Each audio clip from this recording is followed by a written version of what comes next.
നമസ്കാരം. മലയാളം ഓൺലൈൻ ക്ലാസിന്റെ ഒരു പുതിയ അധ്യായത്തിലേക്ക്, പുതിയ ചർച്ചയിലേക്ക് എവരെയും സ്വാഗതം ചെയ്യുന്നു. നമ്മൾ ഇന്ന് വന്നിരിക്കുന്നത് പാഠം എത്രയാ? 16ാമത്തെ പാഠം. ഇതൊരു എന്താ പറയാ, ഒരു കഥയാണോ എന്ന് ചോദിച്ചാൽ കഥയാണ്, എന്നൊരു ലേഖന വിഭാഗത്തിൽപ്പെടുന്നതാണോ ചോദിച്ചാൽ അങ്ങനെയാണ്. അതായത് ഈ ഒരു പാഠഭാഗം അല്ലെങ്കിൽ ഈ ഒരു ചർച്ച നമുക്ക് മുൻപിലേക്ക് വെക്കുന്നത് കഥാപാത്ര നിരൂപണം എന്ന് പറയുന്ന ഒരു ആശയം നമുക്ക് മനസ്സിലാക്കി തരുന്നതിന് വേണ്ടിയിട്ടാണ്. അതായത് കഥകൾ, ഓരോ കഥയെയും നിയന്ത്രിക്കുന്നത് സാഹചര്യങ്ങളും കഥാപാത്രങ്ങളുമാണ്. അപ്പോ ചെറുകഥയാണെങ്കിലും നോവലുകളാണെങ്കിലും കഥാപാത്രങ്ങൾ ഉണ്ടാവും. ആ കഥാപാത്രങ്ങളുടെ അളവില് മാറ്റം വരും. ഉദാഹരണത്തിന് ഒരു കഥാപാത്രം മാത്രമുള്ള കഥകളുണ്ട്, അല്ലെങ്കിൽ ഒന്നോ രണ്ടോ മാത്രം കഥാപാത്രങ്ങൾ. എന്നാൽ ഒരു നോവൽ എന്ന് പറയുന്ന സമയത്ത് അതില് ഒന്നല്ല, രണ്ടല്ല, മൂന്നല്ല, അല്ലെങ്കിൽ 10 ഒരുപാട് കഥാപാത്രങ്ങൾ വരും. നായകനും നായികയും ഉൾപ്പെടെ പലപ്പോഴും കഥയുടെ വഴിത്തിരിവിന് ഭാഗമാകുന്ന നിരവധി കഥാപാത്രങ്ങൾ വേറെയും വരും. അപ്പൊ ഒരു കഥാപാത്രം, ആ കഥാപാത്രത്തെ നമ്മൾ നിരൂപണം ചെയ്യുന്ന സമയത്ത് എന്തൊക്കെ ശ്രദ്ധിക്കണം, എങ്ങനെ നമ്മൾ ആഖ്യാനം ചെയ്യണം, എന്തൊക്കെയാണ് അതിന്റെ സവിശേഷതകൾ തുടങ്ങിയുള്ള കാര്യങ്ങൾ ചർച്ച ചെയ്യുന്നതിന് വേണ്ടിയിട്ടാണ് ഈ ഒരു ഭാഗം നമുക്ക് ലഭിച്ചിട്ടുള്ളത്. ആ ഒരു ഭാഗത്തിന്, അല്ലെങ്കിൽ ആ ഒരു ഭാഗം നമുക്ക് പൂർണ്ണമാകുന്നതിന് വേണ്ടിയിട്ട് പ്രശസ്ത എഴുത്തുകാരി ഗീതാ ഹിരണ്യന്റെ ശ്രീ ഭഗവതി എന്ന് പറയുന്ന ഒരു കഥ കൂടി നൽകിയിട്ടുണ്ട്. ഇത് നമ്മൾക്ക് കൂടുതൽ കഥാപാത്രത്തിന്റെ സ്വഭാവവും മറ്റു കാര്യങ്ങളൊക്കെ പറയുന്നതിനും കൃത്യമായിട്ട് കഥാപാത്ര നിരൂപണം മനസ്സിലാക്കുന്നതിന് വേണ്ടിയിട്ട് നമുക്ക് സഹായകമാകും. സോ കഥയും കഥാപാത്രങ്ങളും എന്നുള്ള ആ ഒരു ചർച്ചയിലേക്ക് എവരെയും ഞാൻ ഒരിക്കൽ കൂടി സ്വാഗതം ചെയ്യാണ്. എല്ലാ തവണയും പറയുന്ന പോലെ നമുക്ക് പൂർണ്ണമായിട്ട് എന്ത് ചെയ്യാൻ കഴിയില്ല. എല്ലാ ഭാഗങ്ങളും അതേപടി എടുത്ത് അല്ലെങ്കിൽ വായിച്ച് ഓരോ വാക്യങ്ങളും പദങ്ങളും പറഞ്ഞു പോകുക പ്രായോഗികമല്ല. അതിനാൽ തന്നെ ഓരോരോ ഖണ്ഡികകളാക്കിയിട്ട് നമ്മൾ സ്ക്രീന് ഷെയർ ചെയ്തതിന് ശേഷം വിവരിക്കുകയായിരിക്കും. അപ്പൊ എല്ലാ തവണയും പറയുന്ന പോലെ തന്നെ നൽകുന്ന സമയത്ത് പൂർണ്ണമായിട്ട് വായിച്ചു നോക്കുക. എന്തെങ്കിലും സംശയങ്ങളോ മറ്റോ തോന്നുകയാണെങ്കിൽ ഒന്ന് കുറിച്ച് വെക്കുക. അവസാനത്തിലേക്ക് ചോദിക്കാനും അല്ലെങ്കിൽ വ്യക്തിഗതമായിട്ട് ഒന്ന് ചോദിച്ച് അവ മാറ്റുവാനും പ്രത്യേകം ശ്രദ്ധിക്കുക. സോ നമുക്ക് നേരെ ഭാഗത്തിലേക്ക് കടക്കാം. കഥയും കഥാപാത്രങ്ങളും. അപ്പോ എന്തായാലും പറഞ്ഞ കഥയും കഥാപാത്രങ്ങളും നമുക്ക് സ്ക്രീൻ ഷെയർ ചെയ്തുകൊണ്ട് ആരംഭിക്കാം. സ്ക്രീൻ ഷെയർ ചെയ്യാൻ പോവാണ്.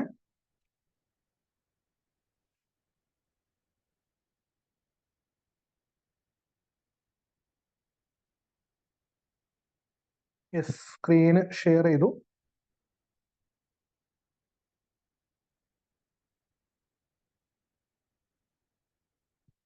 കഥയും കഥാപാത്രങ്ങളും. അപ്പോൾ കഥയും കഥാപാത്രങ്ങളും എന്നുള്ള ആ ഒരു ഇത് നമുക്ക് പാഠഭാഗത്തിൽ അല്ലെങ്കിൽ ടെക്സ്റ്റ് ബുക്കിൽ നൽകുന്ന സമയത്ത് ഒരു നാടകത്തിന്റെ വേദിയായിട്ടാണ് നമുക്ക് ആ ഒരു ചിത്രം നൽകിയിരിക്കുന്നത്.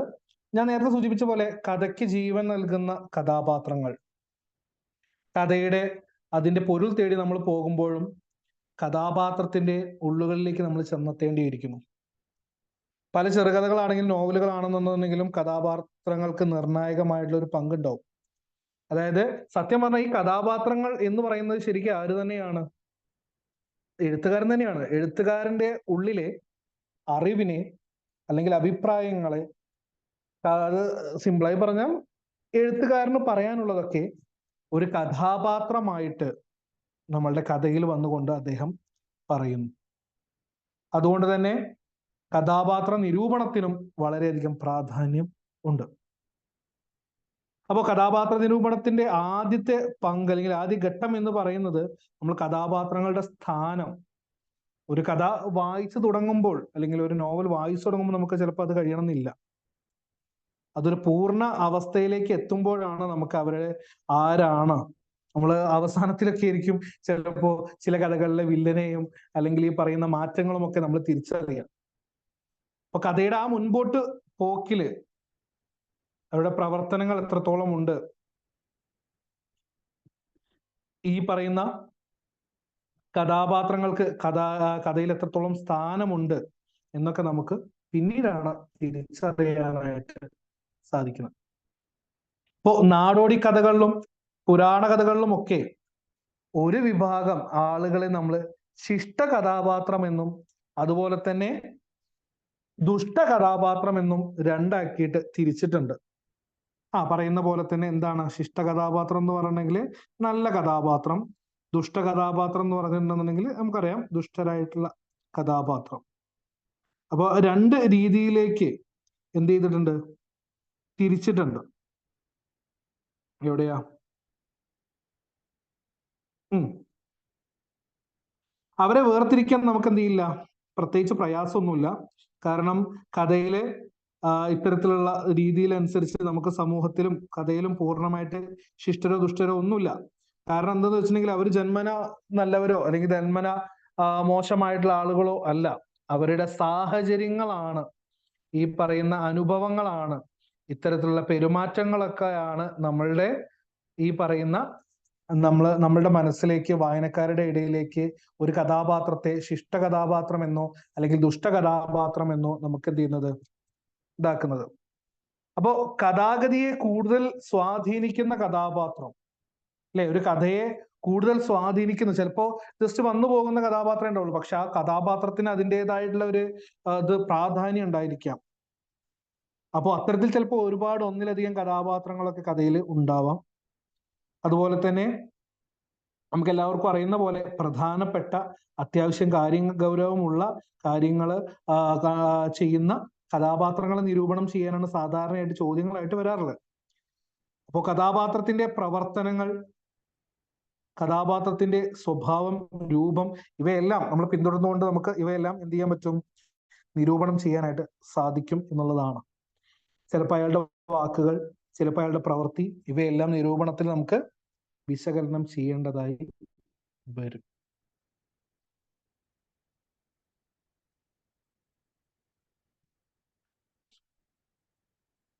യെസ്,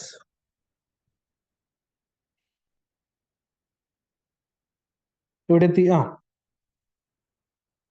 അപ്പോ ഈ പറയുന്ന കഥയില് അയാൾ എന്തുകൊണ്ട് അത് ചെയ്തു അല്ലെങ്കിൽ എന്തിനങ്ങനെ പറഞ്ഞു എന്ന ചോദ്യത്തിന് നമ്മൾ ഉത്തരം കണ്ടെത്തുന്ന സമയത്താണ് കഥാപാത്രത്തിലൂടെ നമുക്ക് എന്ത് ചെയ്യുന്നത്, കഥാപാത്രത്തിലൂടെ നമ്മൾ കഥാകൃത്ത് സ്ഥാപിക്കാൻ ആഗ്രഹിക്കുന്ന നിലപാട് വെളിപ്പെടുന്നത്.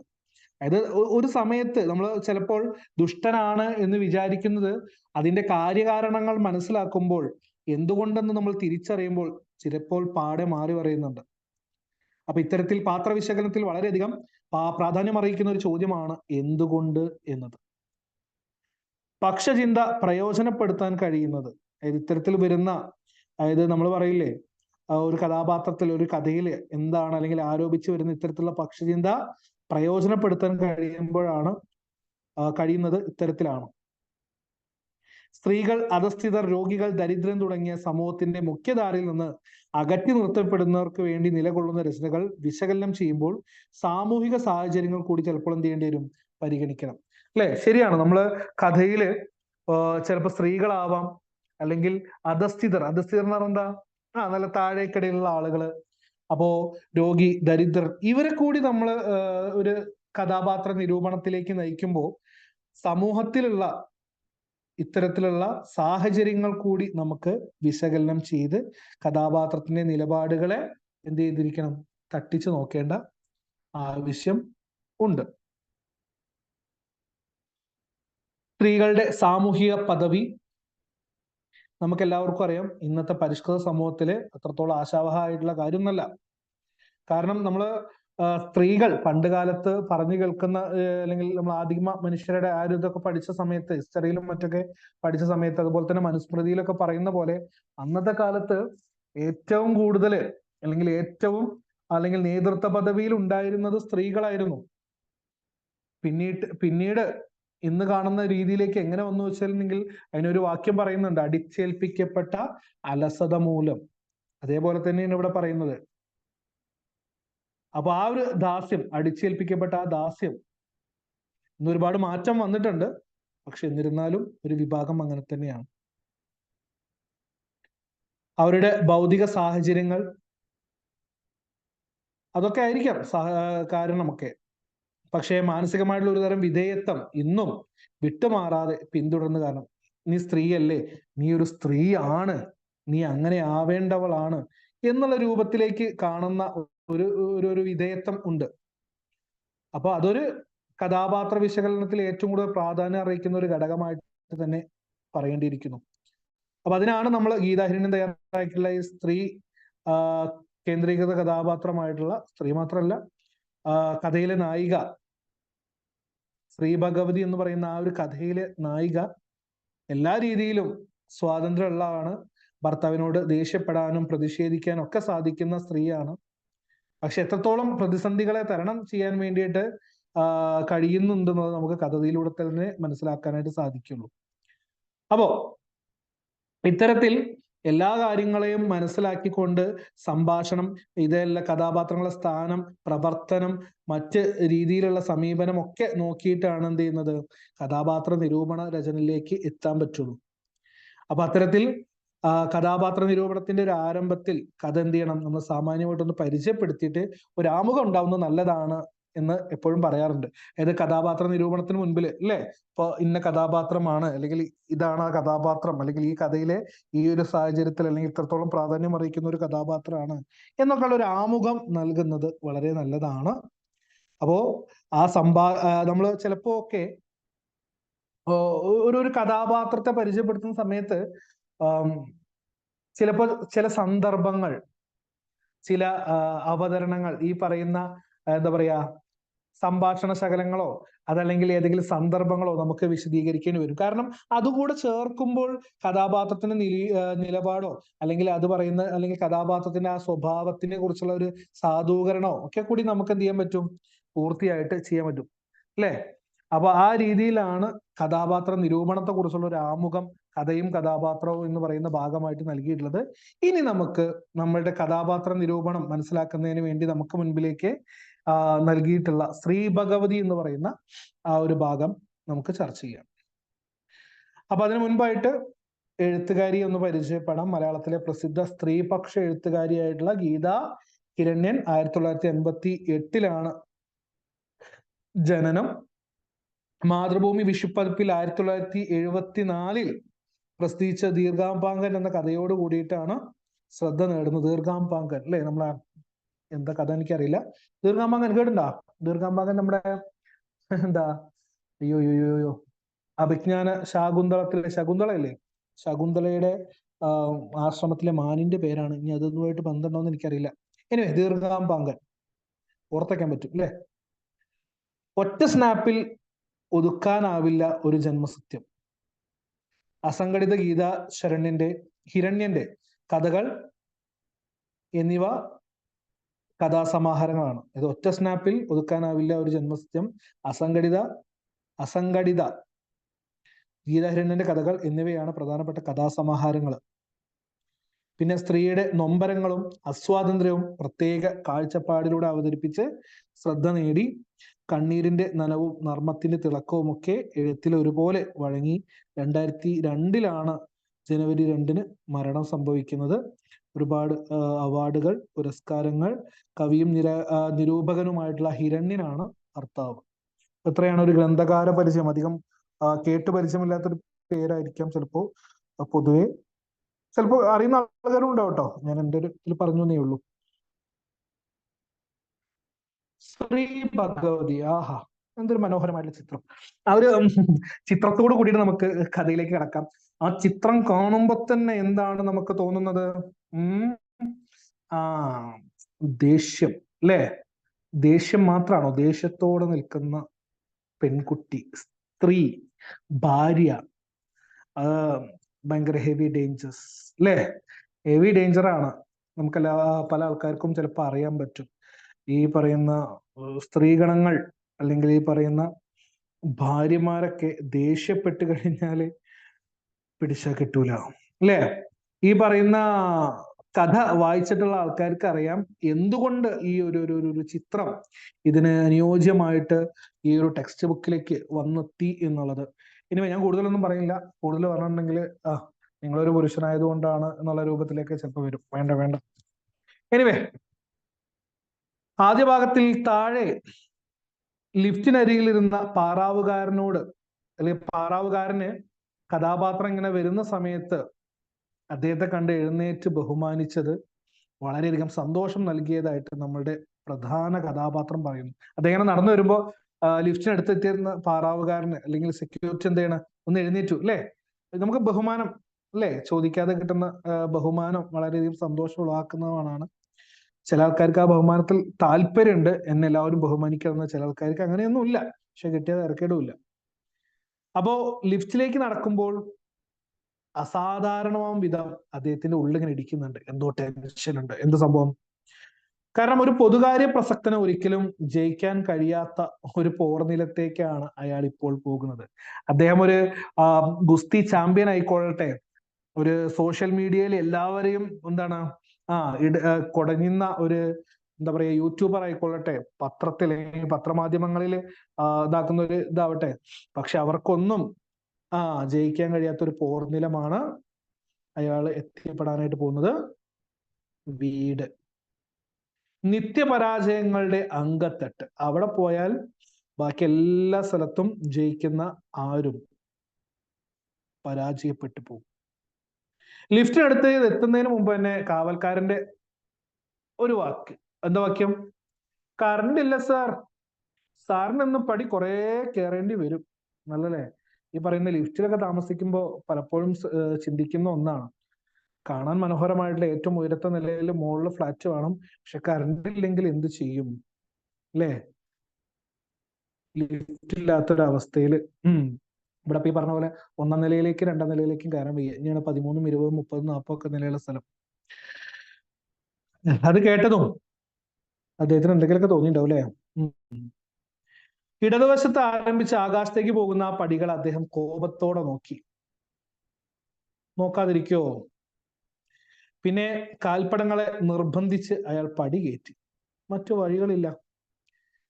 അങ്ങനെ ഫ്ലാറ്റിൽ വാതിലിങ്ങനെ മുട്ടുന്നു.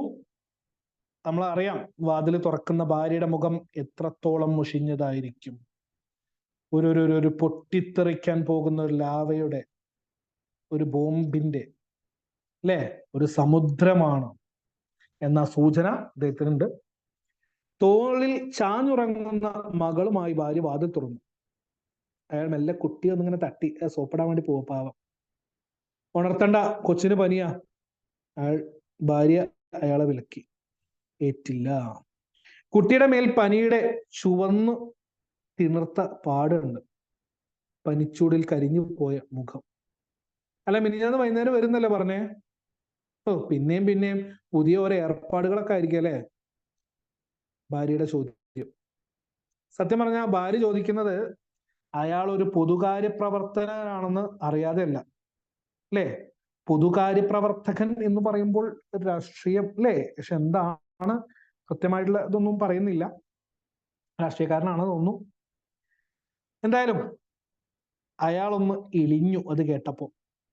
മന്ത്രിമന്ദിരങ്ങളും അതിന് കാവൽ നിൽക്കുന്ന രാഷ്ട്രീയ ദല്ലാളുകളും ഒറ്റുകാരുമെല്ലാം ചേർന്ന തിരുവനന്തപുരം അയാളുടെ ഉള്ളിൽ തെളിഞ്ഞു. സാമർത്ഥ്യക്കാർ ഉന്തി മാറ്റിയ അയാളുടെ നിസ്സാരങ്ങളായ നിവേദനങ്ങളും ശുപാർശകളും രണ്ടാമതൊരിക്കൽ ആ കാഴ്ച കാണാൻ ഇഷ്ടപ്പെട്ടില്ല. അപ്പോ എല്ലാവരുടെയും മനസ്സിലുള്ള സ്വപ്നങ്ങളുമായിട്ട് നടക്കുന്ന സിനിമാ ലോകം, രാഷ്ട്രീയം എന്നൊക്കെ പറയുന്നത്, അവിടെ എല്ലാവർക്കും എന്താ പറയാ, പച്ചമലത്തിൽ ക്ലച്ച് പിടിക്കാറ് അല്ലെ? പച്ചമലത്തിൽ ക്ലച്ച് പിടിക്കുക. ക്ലച്ച് പിടിക്കാൻ ഒരു തലവരിയും കൂടെ വേണം. ചിലപ്പോ പെട്ടെന്നായിരിക്കാം, ചിലപ്പോ വർഷങ്ങളോളം കാത്തിരിക്കേണ്ടി വരും. അപ്പൊ അദ്ദേഹത്തിന്റെ മനക്കണ്ണിൽ ഇവയെല്ലാം വന്നു. ആ കാഴ്ച കാണാൻ അദ്ദേഹത്തിന് രണ്ടാമതൊരിക്കൽ ഇഷ്ടപ്പെട്ടില്ല. ചായത എന്നുള്ള അദ്ദേഹത്തിന്റെ ചോദ്യം. ചായപ്പൊതിയിൽ തൽക്കാലം അയാൾ തിരുവനന്തപുരത്തെ കൊണ്ടുകളഞ്ഞു അല്ലെ? ചായ ആണ്, ഇനിയിപ്പോ തിരുവനന്തപുരം നടക്കട്ടെ. ആദ്യം കൊച്ചിനെ കടത്തട്ടെ, എന്നിട്ട് തരാം. അയാൾ സെറ്റിൽ ഇങ്ങനെ ഒതുങ്ങിയിരുന്നു. മകൾക്ക് കിടക്കാൻ ഒരു സ്ഥലം ഒരുക്കി. അങ്ങനെ കുട്ടിയെ അവിടെ അരികിൽ കിടത്തി. പുറം കൈ കൊണ്ട് കുട്ടിയുടെ ചൂടളന്ന് അയാളെ ഉത്കണ്ഠ വിളിച്ചു. അല്ല, നല്ല പനിയാണല്ലോ, ഡോക്ടറെ കാണിച്ചോ? ഇല്ല, നിങ്ങളും കൂടെ വന്നിട്ട്. അവൾ പൂർത്തിയാക്കും മുമ്പേ അയാൾ അതിൽ ചാടിപ്പിടിച്ചു. പിന്നെ എന്തൊക്കെ അല്ലേ? പിന്നെ എന്തൊക്കെ കാര്യത്തിന് എന്നെ കാത്തുനിന്ന് കേക്കട്ടെ? നിസ്സാര കാര്യമാണ് ആ ഒരു ഡോക്ടറെ കാണിക്കുക എന്ന് പറയുന്നത്. അതിനും കൂടെ കൊച്ചമ്മയ്ക്ക് പോകാൻ വയ്യ ഒറ്റയ്ക്ക് അല്ലേ? ഇത് കുട്ടിക്ക് ഇത്രത്തോളം പനിയുണ്ട്. ഇത്രത്തോളം പനി ഉണ്ടായിട്ട് ഡോക്ടറെ കാണിക്കാതെ ഇരിക്കുക. ഭാര്യ മിണ്ടിയില്ല. ആ അനാവശ്യ ക്ഷോഭത്തിന് മറുപടി ഇല്ലാഞ്ഞിട്ടല്ല. സത്യം പറഞ്ഞ അപ്പോഴുണ്ടായ ആ ഒരു ഒച്ച തന്നെ കുട്ടി കരയാനായിട്ട് ധാരാളമായി. അതുകൊണ്ട് എന്റെ മോളെ ഉറങ്ങിക്കോ എന്ന് പറഞ്ഞ് കുട്ടിയുടെ ചന്തിയിൽ ഇങ്ങനെ മെല്ലെ തടവിയിട്ട് അവൾ ഉറക്കാനായിട്ട് നോക്കി.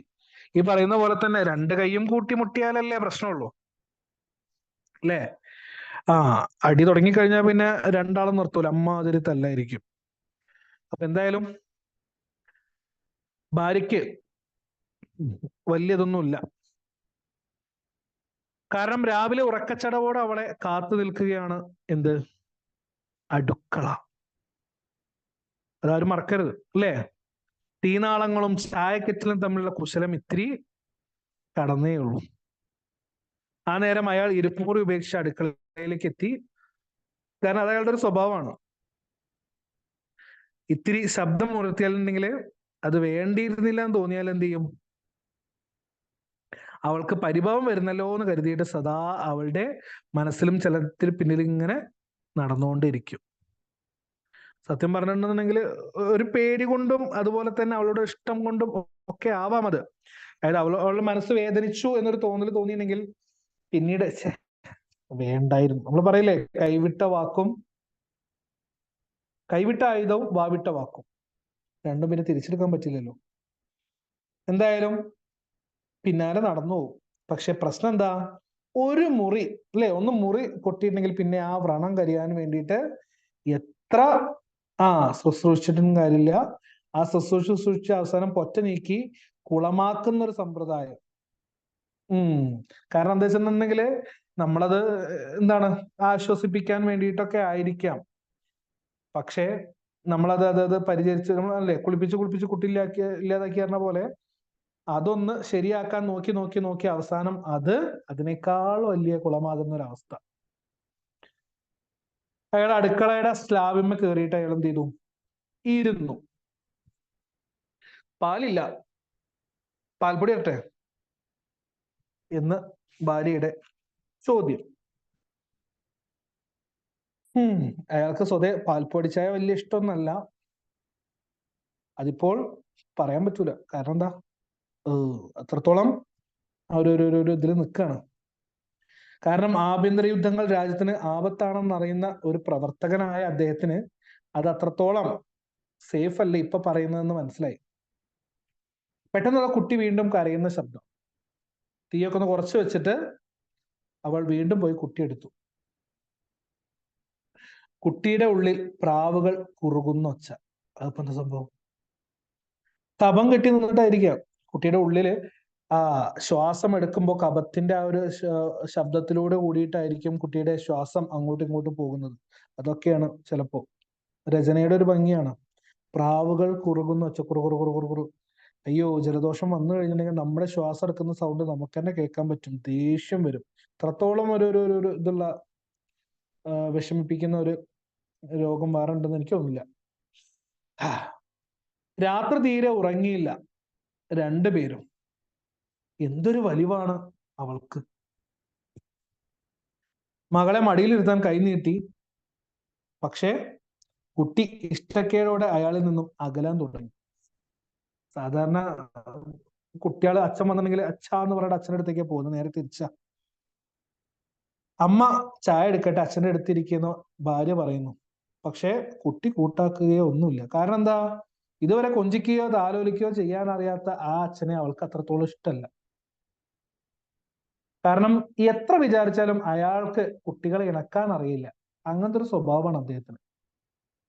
കാരണം ഈ പറയുന്ന കുട്ടിയോട് എന്താണ് നമ്മൾ അറിയില്ലേ, കുട്ടിയോട് സംസാരിക്കുകയും അവരോട് പെരുമാറുകയും ചെയ്യുമ്പോൾ ഒരു നേക്കുണ്ട്. ചെറിയ കുട്ടികളോടും വലിയ ആൾക്കാരോടും ഒരു വലിയൊരു വ്യക്തിയോട് പെരുമാറുന്ന പോലെയാണോ അല്ലെങ്കിൽ സംസാരിക്കുന്ന പോലെയാണോ ചെറിയ കുട്ടിയോട് സംസാരിക്കുന്നത്? അല്ല, അവരുടെ ജീവിതം അല്ലെങ്കിൽ അവര് ഇതാകുന്ന സമയത്ത് അവരുടെ പ്രായത്തിലേക്ക് ഇറങ്ങി ചെന്നിട്ട് വേണം നമ്മൾ സംസാരിക്കാൻ. അതിനൊന്നും അദ്ദേഹത്തിന് കഴിയില്ല. കൊഞ്ചലിന്റെ രാജകുമാരി. അയാള് കുട്ടിയെ നോക്കി ഉള്ളില് വിളിച്ചു. ഓ, നിന്റെ പരിചരണത്തിന് നിന്റെ അമ്മ തമ്പുരാട്ടി തന്നെ പറ്റുള്ളൂ. അത് കേട്ടപ്പോ കുട്ടി ഒന്ന് പൊളഞ്ഞു. ഓ, കരയണ്ട കരയണ്ട കണ്ട, അമ്മ അമ്മിണിക്ക് നല്ല കഥ പറഞ്ഞു തരാലോ എന്ന് പറഞ്ഞ് അമ്മ എത്തി. അമ്മ എത്തിയതും ഈ പറയുന്ന കരച്ചിലും ഈ കുറുകലിന്റെ ഒക്കെ ഇടയിൽ കുട്ടി പറഞ്ഞു, കറുത്തങ്ങേലിയുടെയും വെളുത്തങ്ങേലിയുടെയും കഥ കഥ പറഞ്ഞു തരാറിനപ്പോ ഇന്ന കഥ തന്നെ വേണമെന്ന് പറഞ്ഞ് പറഞ്ഞു കൊടുക്കുന്ന കഥയുടെ പേരാണ് കറുത്തങ്ങേലിയുടെയും വെളുത്തങ്ങേലിയും. അറിയില്ലേ? കറുത്തങ്ങേലിയും വെളുത്തങ്ങേലിയും കഥ അറിയില്ലേ? ആർക്കും അറിയില്ല? എനിക്കും അറിയില്ല. എന്ത് സംഭവം നോക്കാം. ആ, പറഞ്ഞുതരാട്ടോ എന്ന് പറഞ്ഞ അമ്മ പെട്ടെന്ന് വാഷ് ബേസിന്റെ അടുത്തുള്ള ഒരു ചവറ്റുകുട്ട ചൂണ്ടിക്കാണിച്ചിട്ട് ഭാര്യ പറയാണ്, നോക്കിയേ, ഒന്ന് ആ താഴെ കുപ്പയിലൊന്ന് കൊണ്ടിടും.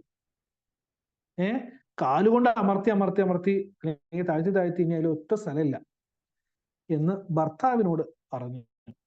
കാരണം ഫ്ലാറ്റിൽ ഏറ്റവും ബുദ്ധിമുട്ടുന്ന ഒരു സംഭവമാണ് അതല്ലേ. നമ്മുടെ വീട്ടിലൊക്കെ ആണെന്നുണ്ടെന്നുണ്ടെങ്കിൽ എന്ത് ചെയ്യും, ഒരു വേസ്റ്റ് വന്നാൽ നേരെ വാതിൽ തുറക്കും, ദേ പോകുന്നു തെങ്ങിൻ ചോട്ടിലേക്ക്, അല്ലേ?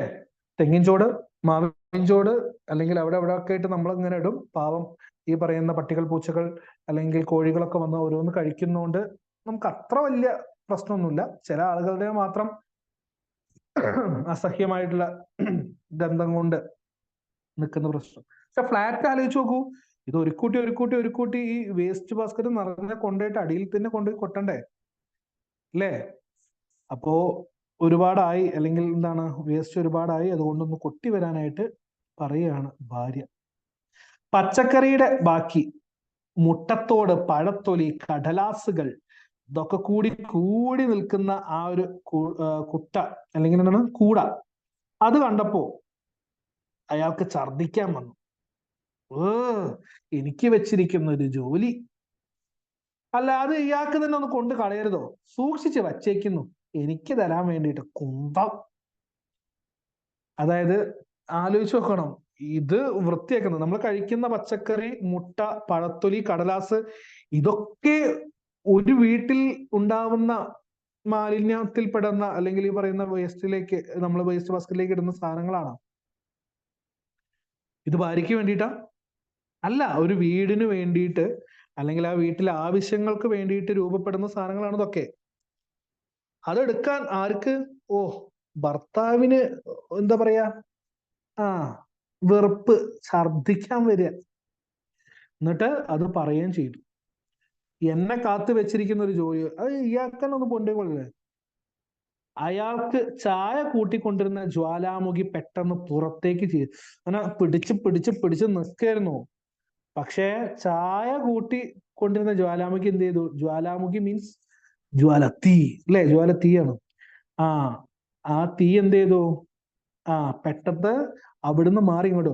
ഓ, നമ്മള് പിന്നെ വല്ല നേതാവല്ലേ, ഇതൊക്കെ തൃക്കരം കൊണ്ട് ചെയ്യാൻ പറ്റുമോ? ഭരണചക്രം. ബാക്കി പറയുന്നില്ല, കുത്ത് അല്ലേ? ഈ പറയുന്ന പോലെ ഇയാള് പുറത്ത് വലിയ നേതാവല്ലേ, ബാക്കി കുറെ ആൾക്കാരും കൊണ്ട് നടക്കുന്നത്. വീട്ടിലത്തെ ഈ ജോലി ചെയ്തിട്ടുണ്ടെങ്കിൽ തൃക്കരം, അല്ലേ? കരം മീൻസ് കൈ.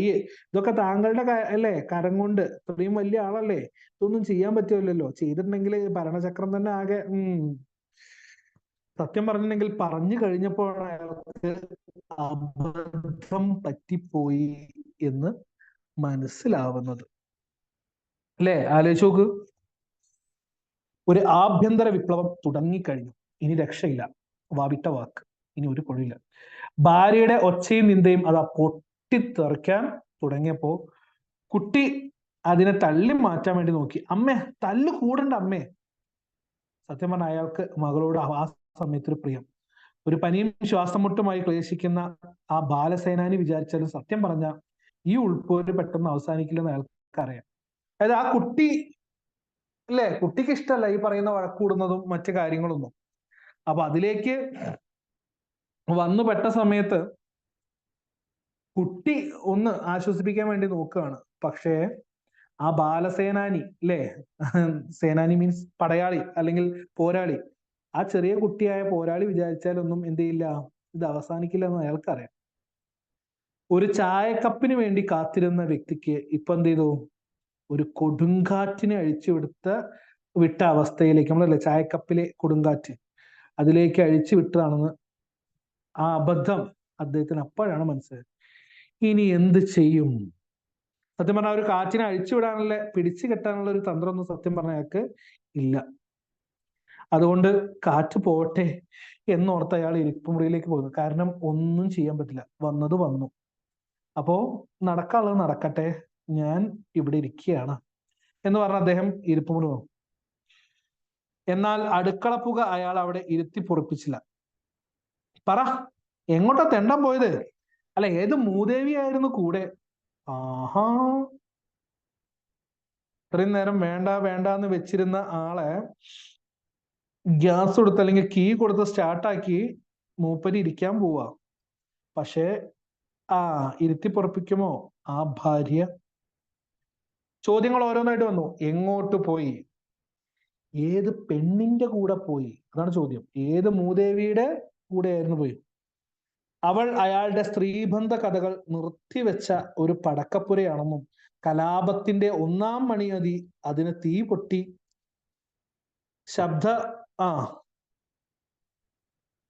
എന്താണ് വായിക്കുക? തീ പൊട്ടി ശബ്ദ കാണുന്നില്ല എവിടെ? ശബ്ദമയമാകാനെന്നും അയാൾ അറിയാത്തല്ല. എന്നിട്ടും, അതായത് സത്യം പറഞ്ഞിട്ടുണ്ടെങ്കിൽ ഇതൊക്കെ അദ്ദേഹം പ്രതീക്ഷിച്ചതാണ്, അല്ലെങ്കിൽ അദ്ദേഹത്തിന് അറിയാവുന്ന കാര്യങ്ങളാണ്. ഒരു ചെറിയ തീപ്പൊരി മതി ഇതൊക്കെ ശബ്ദകോകിലം കൊണ്ടാകെ, അല്ലെങ്കിൽ ശബ്ദം കൊണ്ട് അന്തം വിടാനായിട്ട് ഇതൊക്കെ ഉണ്ടാവും എന്നറിയാം. പക്ഷെ അറിയാതെ വായന്ന് വന്നുപോയി അവള് തുടങ്ങി. ഒരു പൊതുകാര്യ പ്രസക്തന് സ്ത്രീലോകം പുരുഷലോകം എന്നിങ്ങനെ ഭൂമിയെ പങ്കുവെക്കാനാകുമോ? ഇത് ഈ മണൂസിനോട് പറഞ്ഞിട്ടുണ്ട്. അതായത് ഈ പറയുന്ന വ്യക്തി, അല്ലെങ്കിൽ നമ്മളെ എന്താ മൂപ്പരെ പേര്? പേരില്ല കേട്ടോ, പേരിന് പകരം നമുക്ക് വേണമെങ്കിൽ എന്താണ് സാമൂഹ്യ പ്രവർത്തകൻ. സാമൂഹ്യ പ്രവർത്തനം പറയുന്നത് എന്താ വെച്ചിട്ടുണ്ടെങ്കിൽ, ഒരു സാമൂഹ്യ പ്രവർത്തകര് പൊതുകാര്യ പ്രസക്തന് പുരുഷൻ സ്ത്രീ എന്നുള്ള രൂപത്തിലേക്ക് മാറ്റിമറിച്ചിട്ട് കാര്യങ്ങൾ ചെയ്യാൻ പറ്റുമോ? ഈ വീട്ടിലിങ്ങനെ മാത്രം ഇരിക്കുന്ന മണങ്ങൂസ് പറഞ്ഞ അർത്ഥമൊക്കെ എല്ലാവർക്കും അറിയാം അല്ലേ? ബുദ്ധിയില്ലാത്തവരൊക്കെ, അല്ലെങ്കിൽ നമ്മൾ പറയില്ലേ പൊട്ടൻ മണങ്ങൂസ്, പൊട്ട മണങ്ങൂസ് എന്നൊക്കെ നമ്മൾ പറയാറുണ്ട്. അപ്പൊ ഈ മണങ്ങൂസിനോട് പറഞ്ഞിട്ട് ഇപ്പൊ എന്താ കാര്യം? അതുകൊണ്ട് എന്തായാലും തന്റെ ആത്മാഭിമാനത്തിലേക്ക് പട നയിക്കുന്ന അയാൾ ഇങ്ങനെ സഹായിച്ചു കൊണ്ടിരിക്കുക. കാരണം ആ ത്യാഗശീലം വീട്ടിനുള്ളിലെങ്കിലും ഗുണങ്ങൾ ഉണ്ടാക്കും എന്ന് അദ്ദേഹം വിചാരിക്കുന്നു. കാരണം അദ്ദേഹത്തിന് അതിനേക്കാൾ ഉപരി സുഭിതയായ ഭാര്യയെ കണ്ടാൽ പേടിയാണ്. എല്ലാവർക്കും ഏകദേശം അതുപോലൊക്കെ തന്നെ ആയിരിക്കും എന്ന് വിചാരിക്കുന്നു. അതായത് നല്ല ദേഷ്യത്തോട് കൂടിയിട്ട് നിൽക്കുന്ന ഭാര്യയെ കണ്ടാൽ വല്ല ബാധയും കേറിയ പോലെയാണെന്നാണ് നമുക്ക് തോന്നുക. അവളുടെ വക്രിച്ചു പോയ മുഖഭാവങ്ങൾ, നമ്മൾ പറയില്ലേ വല്ല ബാധയും കയറി മറ്റേ ഓമനം തുള്ളണമാതിരി ഇങ്ങനെ തുള്ളുന്നുണ്ടാവും. അതിപ്പോ കേൾക്കുന്ന ആൾക്കാർക്ക് മാഷിന് നല്ല എക്സ്പീരിയൻസ് ഉണ്ടല്ലോ എന്നിങ്ങനെ പറയുന്നുണ്ടാവും. എക്സ്പീരിയൻസ് എനിക്ക് മാത്രമല്ല എല്ലാ ആളുകൾക്കും ഉണ്ടായിരിക്കും. അപ്പൊ ഒരിക്കലും അവളെപ്പോലുള്ള ഒരുവൾ പുറത്തേക്ക് എറിയരുതെന്ന് വിചാരിക്കാൻ വയ്യാത്തത്ര പന്തം കെട്ട വാക്കുകൾ. അതായത് ഒരിക്കലും അവൾ ഒരു സ്ത്രീയിൽ നിന്നും വരുമെന്ന് നമ്മൾ വിചാരിക്കാൻ പറ്റാത്ത വാക്കുകൾ വരും. ആ ചുരമാന്തിക്കൊണ്ട് മുറികളിൽ നിന്ന് മുറികളിലേക്കുള്ള വേഗം കൂടിയ നടത്തം അല്ലേ? അതായത് നടന്നങ്ങനെ പോകും. ഇങ്ങനെ അടുക്കളയിൽ നിന്നും ഇവിടേക്ക് വരും, ഇങ്ങോട്ടേക്ക് വരും, അങ്ങോട്ട് പോകും, ഇങ്ങോട്ട് പോകും, ഇങ്ങനെ എന്താണ് പറയാ, നാഗവല്ലി നടക്കണ മാതിരി അങ്ങോട്ടും ഇങ്ങോട്ടും നടത്തം. ഇതൊക്കെ അയാളെ പേടിപ്പിക്കും. അയാൾക്ക് പേടിയാണ്. ഒരിക്കലും വിചാരിച്ചതാണ് ഈ പറയുന്ന കാളി തുള്ളുന്ന പോലെയുള്ള ഈ സമയങ്ങളിൽ അവൾ പറയുന്ന ഈ ഓരോ കാര്യങ്ങളും വല്ല ടേപ്പിലോ വീഡിയോയിലോ ഒക്കെ പിടിച്ച് വെക്കണം എന്നുള്ളത്. കുറച്ച് പിന്നീട് കൂളായിട്ടിരിക്കുന്ന, ശാന്തമായിട്ടിരിക്കുന്ന ഒരു അവസ്ഥയിൽ ഒന്ന് കേൾപ്പിച്ചു കൊടുക്കുക. എങ്ങനെ ഉണ്ടാവും അല്ലേ? സത്യം പറഞ്ഞ രാഷ്ട്രീയത്തിലെ ഒരു തന്ത്രമാണ്. അവളെ ഒതുക്കാനായിട്ട് ഈ പറയുന്ന സംഭവമൊക്കെ കിട്ടും. പക്ഷേ മൂപ്പരെ ചെയ്തിട്ടില്ല. അതായത് ചില മദ്യപാനികളായിട്ടുള്ള ആളുകള് എന്താണ് അവര് പറയുന്ന കാര്യം, പ്രവർത്തിക്കുന്ന കാര്യം പലപ്പോഴും എന്താണ് ഇപ്പൊ പറഞ്ഞത് അല്ലെങ്കിൽ മദ്യപിച്ച് പറഞ്ഞത് പിന്നെ കുറച്ച് കഴിഞ്ഞിട്ട് ചോദിച്ചിട്ടുണ്ടെങ്കിൽ ഞാനൊന്നും പറഞ്ഞില്ല, നോണ അറിയാണെന്നൊക്കെ പറയും. ചില നമ്മളുടെ പ്രവർത്തികൾ നമ്മൾ തന്നെ കണ്ടു കഴിഞ്ഞാല് നമുക്ക് തന്നെ തോന്നും, അയ്യേ ഞാൻ ഇങ്ങനെയാണോ എന്നുള്ളത്. അപ്പൊ അതേപോലെ ഇവിടെ അതൊക്കെ ഒന്നൊരു വീഡിയോ ആക്കിയിട്ട് അല്ലെങ്കിൽ ഓഡിയോ ആക്കിയിട്ട് ഒന്ന് കേൾപ്പിച്ചു കൊടുത്താൽ എന്തായിരിക്കും അവസ്ഥ എന്ന് വിചാരിച്ചു. പക്ഷേ മാനക്കേട് കൊണ്ട് ചിലപ്പോൾ അവള് ചത്തുപോകും എന്ന് അദ്ദേഹത്തിന് തോന്നിപ്പോയി. കാരണം കുടുംബത്തിന്റെ അല്ലെങ്കിൽ കുടുംബാഭിജാത്യത്തിന്റെ വമ്പും വീരവും പഴുത്തളിഞ്ഞ്, അവളൊക്കെ വലിയ കുടുംബത്തിന്റെ ഇതാണ്. അപ്പൊ അവരുടെ കുടുംബത്തിന്റെ ആഭിജാത്യം നശിച്ചു പോയി എന്ന് വിചാരിച്ച് അവള് ചിലപ്പോൾ ചത്തുപോകും. അതുകൊണ്ട് അദ്ദേഹം അതിനൊന്നും നിന്നില്ല. പെട്ടെന്ന് അതാ ഫോൺ ശബ്ദിക്കുന്നു. അയാള് എടുക്കാനായിട്ട് എണീറ്റ്, കാരണം മൂപ്പർ ഫോണാണല്ലോ അടിക്കുന്നത്. പക്ഷേ അടുക്കളയിൽ നിന്ന് ഒരു കുതിരയുടെ ചാട്ടം പോലെ ചാടി വന്ന് അവളതെടുത്ത്. പിന്നെ ദൂരെ എവിടെയോ ഒരു മിസൈൽ തൊടുത്തിരിക്കുന്ന പോരാളിയോടായി യുദ്ധം. അതായത് ഇത്രയും നേരം യുദ്ധം ഭർത്താവിനോട് നേർക്ക് നേരെയായിരുന്നു. അപ്പൊ ഫോൺ അടിച്ച് ആ ഫോൺ എടുത്ത് അതും എങ്ങനെ എടുത്തേ, വെറുതെ കേട്ടോ, അടുക്കളയിൽ നിന്ന് ഒരു കുതിരയെ പോലെ ചാടി വന്ന് എടുത്ത് ഫോണും വെച്ചിട്ട് ദൂരെ എവിടെയോ ഒരു മിസൈലും തൊടുത്ത് ഇങ്ങനെ വെച്ചിരിക്കുന്ന ഒരു ഒളിപ്പോരാളി. കാരണം ഇവിടെ ഇല്ലല്ലോ, ഏതോ ദൂരത്താണല്ലോ. അങ്ങനെ ദൂരത്തിരിക്കുന്ന ആ ഫോണിൽ ഇരിക്കുന്ന ആളോടായി യുദ്ധം. ആ തഞ്ചത്തിന് അയാൾ അടുക്കളയിൽ നിന്ന് ചായ മോഷ്ടിച്ച് കിടപ്പറയിലേക്ക് രക്ഷപ്പെട്ടു. ആരെങ്കിലും ആയിക്കോട്ടെ, ഞാൻ പോട്ടെ വിചാരിച്ചിട്ട് മൂപ്പര് ചായ എടുത്ത് പോയി. പക്ഷേ മാളത്തിലേക്ക് ഇഴയുന്ന പാമ്പിന്റെ പത്തിയുടലിനേറ്റ അടി പോലെ അയാൾക്ക് അപ്പോഴും കിട്ടി ഒരടി. അതൊരു അടിപൊളി പരിഹാസം. എന്താ നോക്കാം. അന്ന് കേറിയില്ല, അതിനു മുമ്പ് തുടങ്ങി ഓരോരുത്തര് വിളി. അയാൾ ഒന്നും മിണ്ടില്ല. നാടൊട്ടുക്ക പെങ്ങന്മാരല്ലേ എന്റെ നാത്തൂമാർ, എനിക്ക് പൊറുതി തരില്ല. എപ്പോഴും വിളിയോട് വിളി. ചേട്ടൻ എങ്ങോട്ട് പോയി, എപ്പം വന്നു, കേട്ട് കേട്ട് മടുത്തു. ഈ ഫോണിന്റെ വായ അവൾ മൂടിയിട്ടുണ്ടാകണേ എന്ന് അയാൾ പ്രാർത്ഥിച്ചു. അല്ലെങ്കിൽ കാലത്ത് ഫോണിലൂടെ മറ്റുള്ളവരുടെ മുഖത്തേക്ക് ചെന്ന് വീണ് ആ അഗ്നിദ്രാവകം പൊള്ളിച്ചേക്കില്ലേ. കാരണം അത്രത്തോളം ദേഷ്യത്തിലാണ് ഭാര്യയുടെ ആ പെരുമാറ്റം. അപ്പൊ അതൊക്കെ അദ്ദേഹത്തിനെ കൊണ്ട് ഇത്തരത്തിൽ ചോദിച്ചിരിക്കുകയാണ്. ഏതായാലും ഫോണിൽ ചെന്ന ആ യുദ്ധത്തിൽ എന്തായാലും അപ്പുറത്ത് നിൽക്കുന്ന ആരോ അവള് തോറ്റിട്ടുണ്ടാവും. കാരണം ഒരിക്കലും തന്റെ ഭാര്യയെ ഈ യുദ്ധത്തിൽ തോൽപ്പിക്കാൻ വേറൊരാൾക്കും കഴിയില്ല എന്നുള്ള ഉറച്ച വിശ്വാസം അദ്ദേഹത്തിനുണ്ടായിരുന്നു. ഏതായാലും ഫോണൊക്കെ താഴെ വെച്ച് അയാൾ എന്ത് ചെയ്തു, ഇരിക്കുന്ന സ്ഥലം നോക്കി ഒരു വാളും കൂടി വീശിയല്ലോ അവൾ. എന്ത് സംഭവം? ചെല്ല് ഏട്ടാ ചെല്ല്, എറണാകുളത്തേക്കോ തൃശ്ശൂർക്കോ അതോ വിളിക്കുന്നിടത്തേക്കൊക്കെ ചെല്ല്, അല്ലെങ്കിൽ നാത്തുമാരെല്ലാവരും കൂടി എന്നോട് പോരെടുക്കും. ഈ പറഞ്ഞ പോലെ സത്യം പറഞ്ഞിട്ടുണ്ടെന്നുണ്ടെങ്കിൽ ആ ഒരു ആഭ്യന്തര യുദ്ധം ആ വാക്യത്തിൽ തൊട്ട് തുടങ്ങി. അത്രയും നേരം ഈ പറയുന്ന പ്ലേ മുഴുവൻ നമ്മളുടെ നായകന്റെ കയ്യിലായിരുന്നെങ്കിൽ അവിടുന്ന് അങ്ങോട്ട് നേരെ കഥാപാത്രം അല്ലെങ്കിൽ കഥാപാത്രത്തിന്റെ ആ ഒരു രീതി അല്ലെങ്കിൽ ആ ഒരു ട്വിസ്റ്റ് അല്ലെങ്കിൽ ആ ഒരു മാറ്റം വളരെ വലുതായിരുന്നു. നേരെ അവയെല്ലാം എവിടേക്ക് വന്നു ചേർന്നു? ഭാര്യ എന്ന് പറയുന്ന കഥാപാത്രത്തിലേക്ക് വന്നു. സത്യം പറഞ്ഞാൽ ആ ആരോപണങ്ങളിലൊക്കെ വ്യത്യസ്തത ഉണ്ടായിരുന്നെങ്കിൽ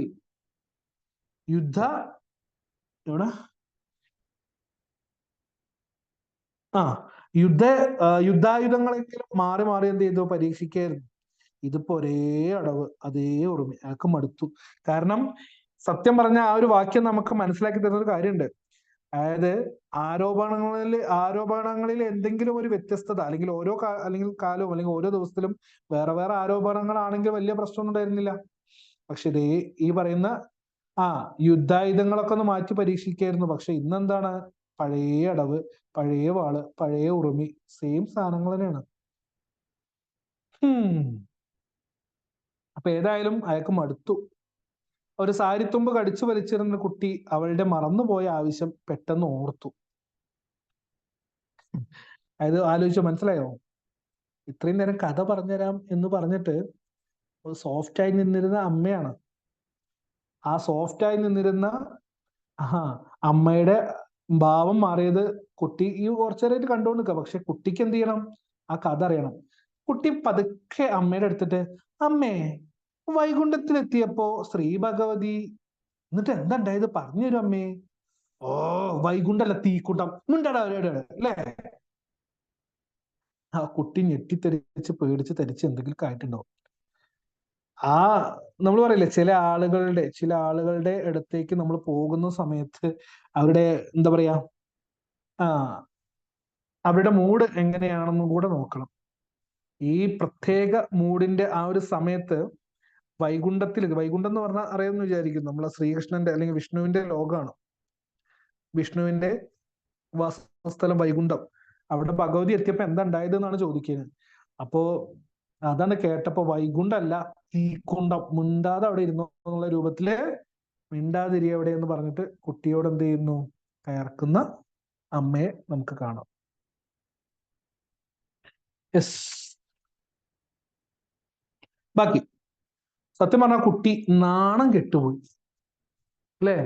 കാരണം കുട്ടി ചോദിച്ച് ഇപ്പൊ കിട്ടുന്ന വിചാരിച്ചു വന്നതാണ്, പക്ഷെ നല്ലോ കിട്ടി. ഏതായാലും ഒരു ജാള്യതയോട് കൂടി നാണത്തോട് കൂടിയിട്ട് അവള് കട്ടിലേക്ക് പോയി. പെട്ടെന്ന് അവൾ മകളുടെ രക്ഷയ്ക്കെത്തി. അങ്ങനെ നീ തോൽക്കണ്ട കുട്ടി, നമുക്ക് ജയിക്കാൻ ഒരു കളിയുണ്ട്, നീ കണ്ടോ. ഭാര്യ എപ്പോ പറയണം, അല്ല പിന്നെ എനിക്ക് എപ്പോഴെങ്കിലും ഒരു തൊഴിലുണ്ടോ, ഞാനും വീടും കൂടി കെട്ടിമറിഞ്ഞ് ഓ തുരുത്തില് പെട്ട ഒരു പട്ടിയെ പോലെ ഓടിപ്പോകാൻ ഒരു വഴിയില്ലാണ്ട്. സത്യം പറഞ്ഞാൽ അയാൾക്കത് രസിച്ചു. ശരിയാണ്, ഈ പറഞ്ഞ പോലെ നമ്മള് ചില ഇതിലൊക്കെ പറയുന്നത് കേൾക്കാം.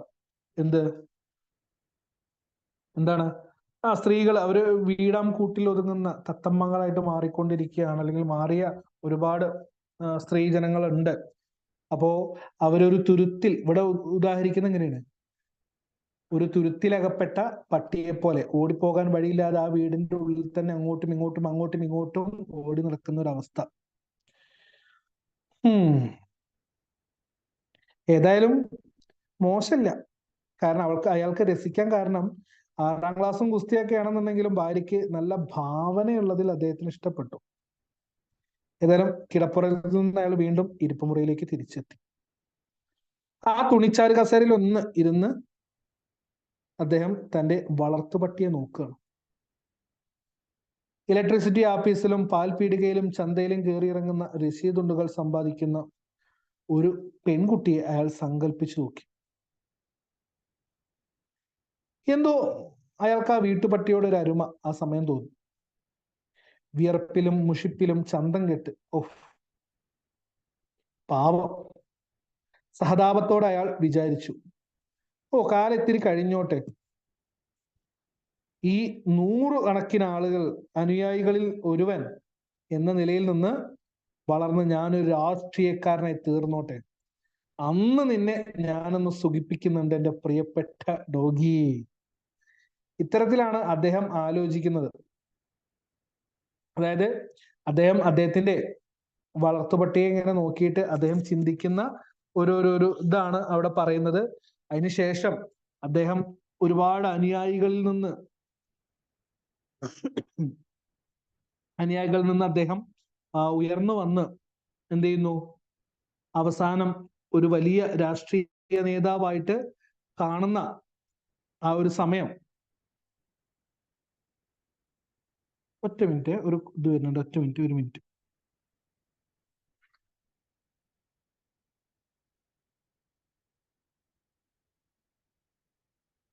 Okay, sorry.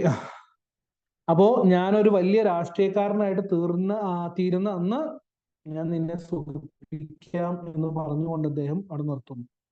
എങ്കിലും ഇപ്പോൾ ഞാൻ നിന്റെ യജമാനാണ്, അത് പറയുമ്പോൾ അല്ലേ, കാരണം ഞാൻ പറയുന്ന സമയത്ത് പന്തുകൾ കടിച്ച് എത്തിക്കേണ്ട ആളാണ്, പറയുമ്പോ ഹൈഡ് ആൻഡ് സീക്ക് കളിക്കേണ്ട ആളാണ്. അപ്പോ ആ ഒരു പട്ടിയോടുള്ള ഒരു എന്താ പറയാ ഓമനത്വം, അല്ലെങ്കിൽ ആ ഒരു ഇത് അദ്ദേഹത്തിന് വളരെ ഇഷ്ടപ്പെട്ടു. കാരണം എന്താ, ഭാര്യയുടെ അടുത്തുനിന്ന് ഏതായാലും താൻ പറയുന്നതും മറ്റു കാര്യങ്ങളൊന്നും കിട്ടുന്നില്ല. അപ്പൊ തന്റെ ഇഷ്ടത്തിനനുസരിച്ച് കഴിയുകയും തന്നോട് വിധേയത്വം പുലർത്തുകയൊക്കെ ചെയ്യുന്ന ഒന്നാണ് ആര്, ആ നായ. അപ്പൊ ആ നായ നമ്മൾ ബോൾ എടുത്തെറിയും, എടുത്തുകൊണ്ട് വാ എന്ന് പറഞ്ഞാൽ പോയി എടുക്കും, തിരിച്ചു കൊണ്ടുവരും. അപ്പൊ അതുകൊണ്ട് ആ നായയോടുള്ള ആ ഒരു അരുമത്വം അദ്ദേഹത്തിന് എടുത്തു കാണിക്കുകയാണ്. എടോ താൻ ആ അമ്മിണിക്ക് പറഞ്ഞു കൊടുക്കണ കഥ, ആ വെളുത്തങ്ങേരിയുടെ, അതിൽ ആരാടോ വെളുത്തങ്ങേരിക്ക് ഐശ്വര്യം കൊടുത്തത്? സത്യം പറഞ്ഞിട്ടുണ്ടെങ്കിൽ ആ ചോദ്യം ഭർത്താവിൽ നിന്ന് ഒരിക്കലും ഭാര്യ എന്ത് ചെയ്തില്ല, പ്രതീക്ഷിച്ചിരുന്നില്ല. സത്യം പറഞ്ഞ ഒരു യുദ്ധമേഖലയിലെ പുതിയ അടവിനെ കുറിച്ച് അവളൊന്ന് സംശയിച്ചു. അദ്ദേഹത്തിന്റെ ചോദ്യം, അല്ല പറ ആരാ? ഓ, ഇനിയിപ്പോ കുട്ടിക്കഥ പറയാഞ്ഞിട്ടാ, എന്നാലും പറ ആരാ? സത്യം പറഞ്ഞ ആ ചോദ്യത്തിന്റെ ഉദ്ദേശം ഭാര്യയ്ക്ക് മനസ്സിലായില്ല. എന്നാലും ശ്രീ ഭഗവതി എന്നവൾ ഉത്തരം പറഞ്ഞു. ശരി, നീയാ എന്റെ ശ്രീ ഭഗവതി, ചെല്ല്, നല്ല കുട്ടിയായിട്ട് അടുക്കളയിലേക്ക് ചെല്ല്. ഈ പറയുന്ന പുതിയ യുദ്ധമേഖലയിലെ അടവ് എന്തായാലും ഭാര്യയോട് അദ്ദേഹം പറഞ്ഞു, നീയാണ് എന്റെ ശ്രീ ഭഗവതി. അയാളുടെ ആ ഒരു വീട്ടുമൃഗം അതൊന്നും പ്രതീക്ഷിച്ചിരുന്നില്ല. അയാൾക്കറിയാം, പക്ഷേ അവൾ അങ്ങനെ തോറ്റു തരികയൊന്നുമില്ല.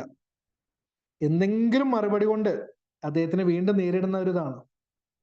പക്ഷേ അത്രയും നേരമുണ്ട് അദ്ദേഹത്തിന്, കാരണം വീണ്ടും ചിന്തിക്കാന്. അവളെ കൂർമ്മ ബുദ്ധി എന്ന് വിളിച്ചുകൂടാ, ബുദ്ധി പ്രവർത്തിക്കുന്നതിൽ അവളുടെ ആമച്ചുവട് തൽക്കാലം അയാൾക്ക് രക്ഷയാണ്. കാരണം അവൾ അത്ര പെട്ടെന്നൊന്നും എന്ത് ചെയ്യില്ല, അതിനെ തിരിച്ചു മാന്തി കൊത്തൊന്നുമില്ല. കാരണം അവളുടെ ആമച്ചുവടാണ്, വളരെ സ്ലോ ആണ്, ട്യൂബ് ലൈറ്റ് ആണ്. അപ്പോ അത്രയും എന്താണ് സമയം നമുക്ക് കിട്ടും. ആ സമയത്ത് നമുക്ക് എന്ത് ചെയ്യാൻ പറ്റും, ശാന്തമായിട്ട് ഉറങ്ങാം.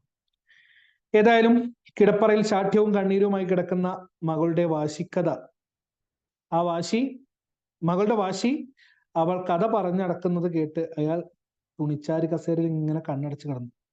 പിന്നെന്തോ എല്ലാം ശാന്തമായി. കുറച്ചു കഴിഞ്ഞപ്പോൾ അവൾ പനിയുള്ള കുട്ടിയെ ക്ഷണം കൊണ്ട് പെട്ടെന്ന് തന്നെ ഉറക്കി. അടുക്കളയിൽ ഭർത്താവിന്റെ രുചിക്കൊത്ത വറക്കലും പൊരിക്കലും നടത്തി. എന്നിട്ട് ക്ഷീണിച്ചു പോയ അയാളുടെ ശ്രീ ഭഗവതി കുപ്പത്തൊട്ടിയുമായി മെല്ലെ പടികൾ ഇറങ്ങാൻ തുടങ്ങി. 1, 2, 3, അങ്ങനെ എത്ര എത്ര കയറ്റിറക്കങ്ങളാണ് ഒരായുസ്. അപ്പോ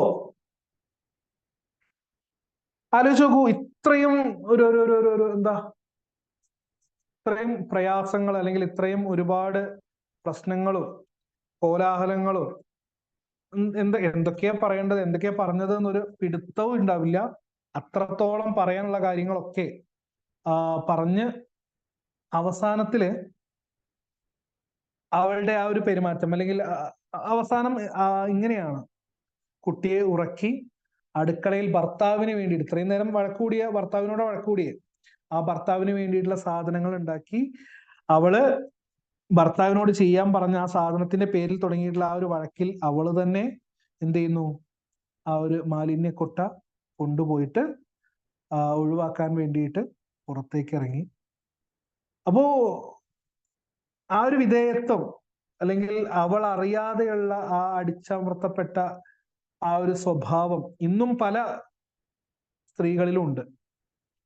അപ്പൊ ആ ഒരു കാര്യം തന്നെ ആയിരിക്കാം എഴുത്തുകാരി ഗീത ഹരിണി എന്ന് പറയുന്ന നമ്മളുടെ എഴുത്തുകാരി പറയാതെ പറഞ്ഞത്. ഒരു പുലിയെപ്പോലെ ശൗര്യത്തോട് കൂടിയിട്ട് തൻ്റെ വേവലാതികളും പരാതികളും ഒക്കെ തുറന്നു പറയുന്ന ഒരു കഥാപാത്രമായിട്ട് നമ്മളുടെ ഭാഗത്തിൽ ഉടനീളം ജ്വലിച്ചു നിൽക്കുന്ന ഒരു കഥാപാത്രമാണ് ആര്, നമ്മുടെ നായിക. പക്ഷേ നമുക്ക് എല്ലാവർക്കും അറിയുന്ന പോലെ അവസാനത്തിലേക്ക് എത്തി നിൽക്കുമ്പോൾ അവള് വെറും ഒരു സ്ത്രീയായിട്ട് മാറുന്നു. അപ്പോ ഈ ഒരു പാഠഭാഗം, കഥയും കഥാപാത്രങ്ങളും എന്ന് പറയുന്ന ഈ ഒരു പാഠഭാഗം കഥാപാത്രങ്ങളെ തിരിച്ചറിയാനും അവരുടെ കഥാപാത്ര നിരൂപണം തയ്യാറാക്കുന്നതിനും വേണ്ടിയിട്ടുള്ളതായിരുന്നു. അപ്പോൾ കഥാസ്വാദനത്തിൽ ഏറ്റവും പ്രധാനപ്പെട്ട ഈ ഒരു കഥാപാത്ര നിരൂപണം നമ്മൾ നോക്കുകയാണെങ്കിൽ ഈ കഥയിൽ പ്രധാനമായിട്ടും 2 കഥാപാത്രങ്ങളുണ്ട്. നമ്മൾ ആമുഖമായിട്ട് പറഞ്ഞ പോലെ തന്നെ കഥയില് അവർക്ക് എത്രത്തോളം എന്താണ് അതിന്റെ സ്ഥാനം എന്നുള്ളത് ആദ്യം നമ്മൾ പറയണം. പിന്നെ അവരുടെ വാക്കുകൾ, പ്രവർത്തികൾ എന്നിവ വിശകലനം ചെയ്യണം. അവരുടെ സ്വഭാവത്തിലേക്ക് നയിക്കുന്ന, അവരുടെ വ്യക്തിത്വത്തിലേക്ക് നയിക്കുന്ന കാര്യങ്ങളെ നമ്മൾ ഉൾപ്പെടുത്തേണ്ടതായിട്ടുണ്ട്. പിന്നെ കഥാപാത്ര നിരൂപണത്തിന്റെ പ്രധാന ഇതെന്ന് പറയുന്നത്, ഇപ്പൊ ഉദാഹരണത്തിന് ഇതില് അവരുടെ പേരുകളില്ല, പ്രായമില്ല, പക്ഷെ ജോലിയും അവരുടെ സ്വഭാവവും അവരുടെ പ്രകൃതവും ഒക്കെ നമുക്ക് എടുത്തു കാണിക്കാൻ പറ്റുന്നുണ്ട്.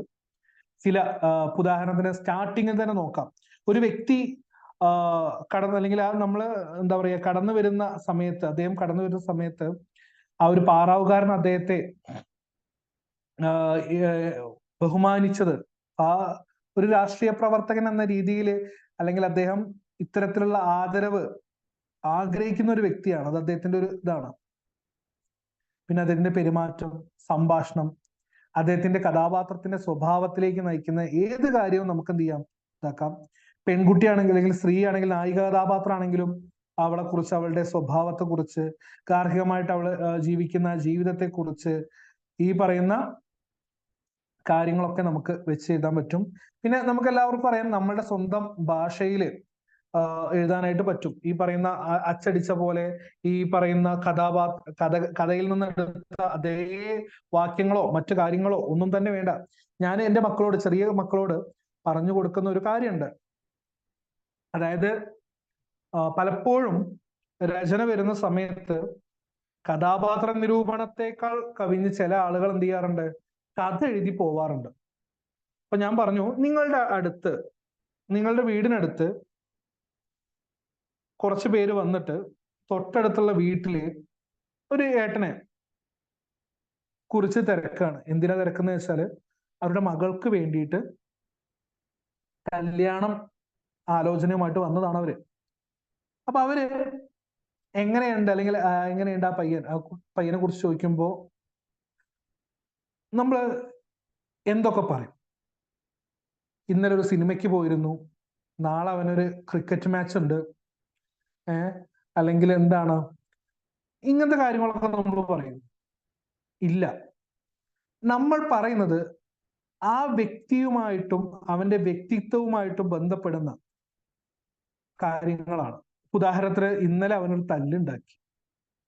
എന്തായിരുന്നു തല്ല്? ആരുടെ ഭാഗത്തായിരുന്നു ന്യായം? അത് അവന്റെ സ്വഭാവത്തിലേക്ക് നയിക്കുന്ന കാര്യമാണ്.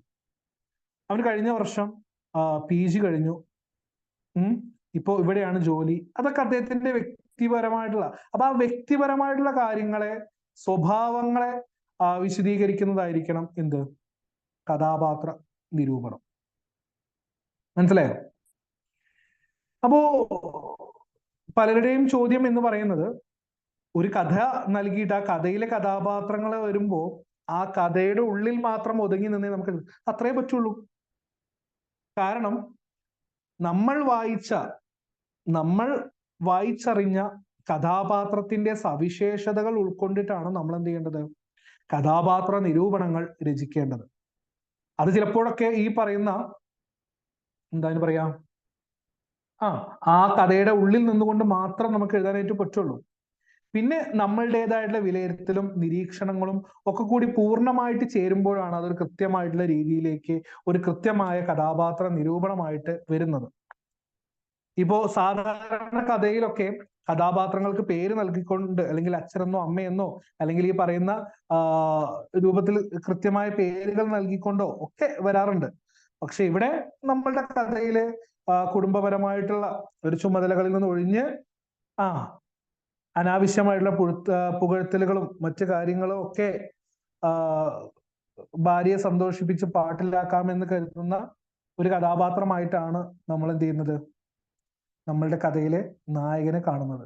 അപ്പോ നമുക്ക് വേണമെങ്കിൽ കഥയിലെ നായകൻ എന്നോ അഭിസംബോധന ചെയ്യാം, അല്ലെങ്കിൽ കഥയിലെ കേന്ദ്ര കഥാപാത്രം എന്ന് പറയാം, അല്ലെങ്കിൽ സ്ത്രീ കഥാപാത്രത്തെ അങ്ങനെ വിശേഷിപ്പിക്കാം. അതൊക്കെ അവരവരുടെ ഇഷ്ടത്തിനനുസരിച്ച് വിട്ടുകൊടുക്കാം. അപ്പൊ അത്തരത്തിലാണ് നമ്മൾ കഥാപാത്ര നിരൂപണം എഴുതുന്നത്, തയ്യാറാക്കുന്നത്. അത് ഇതിൽ നിന്നാണെങ്കിലും ഏതിൽ നിന്നാണെങ്കിലും, ഒരു നോവലാണെങ്കിലും നിങ്ങൾ വായിച്ച മറ്റ് നോവല്, അതിൽ നിന്നൊക്കെയുള്ള ചില കഥാപാത്രങ്ങളെ മനസ്സിലൊന്ന് ഓർത്തെടുത്ത് ഒന്ന് എഴുതി നോക്കൂ. അതിനനുസരിച്ച് നമുക്ക് എഴുതാനായിട്ട് തീർച്ചയായിട്ടും സാധിക്കും. സോ നമ്മുടെ ഇന്നത്തെ ചർച്ച കഥയും കഥാപാത്രങ്ങളും എന്ന് പറയുന്ന ഒരു ഭാഗമായിരുന്നു. അതിലെ കഥയും കഥാപാത്രവും എന്ന് പറയുന്ന ഭാഗം നമ്മൾ പ്രധാനമായിട്ടും കഥാപാത്ര നിരൂപണത്തിലേക്കാണ് നമ്മൾ നയിച്ചത്. അത് നമുക്ക് ഉൾക്കൊള്ളുന്നതിന് വേണ്ടിയിട്ട് ഗീതാ ഹിരണ്യൻ തയ്യാറാക്കിയിട്ടുള്ള ഒരു മനോഹരമായിട്ടുള്ള 2 കഥാപാത്രങ്ങൾ മാത്രം അടങ്ങുന്ന ഒരു ചെറുകഥ ശ്രീ ഭഗവതി എന്ന് പറയുന്ന ഒരു ഭാഗം നമ്മൾ ചർച്ച ചെയ്യുകയും ചെയ്തു. സോ എല്ലാ തവണയും പറയുന്ന പോലെ തന്നെ കഥ പൂർണ്ണമായിട്ടും ഭാഗം പൂർണ്ണമായിട്ടും വായിച്ചു നോക്കുക. എന്തെങ്കിലും പ്രയാസങ്ങൾ തോന്നുകയാണെങ്കിൽ കുറിച്ച് വെച്ച് വ്യക്തിഗതമായിട്ട് ചോദിക്കുന്നതിനും പ്രത്യേകം ശ്രദ്ധിക്കുക. സോ തൽക്കാലം നമ്മൾ ഇന്നിവിടെ നിർത്തുകയാണ്. അപ്പോ അടുത്ത ക്ലാസ്സിൽ മറ്റൊരു പുതിയ ചർച്ചയുമായിട്ട് വീണ്ടും കണ്ടുമുട്ടാം എന്ന ശുഭപ്രതീക്ഷയുമായിട്ട് ഞാൻ തൽക്കാലം നിർത്തട്ടെ. ഏവർക്കും ഒരിക്കൽ കൂടി നന്ദി, നമസ്കാരം.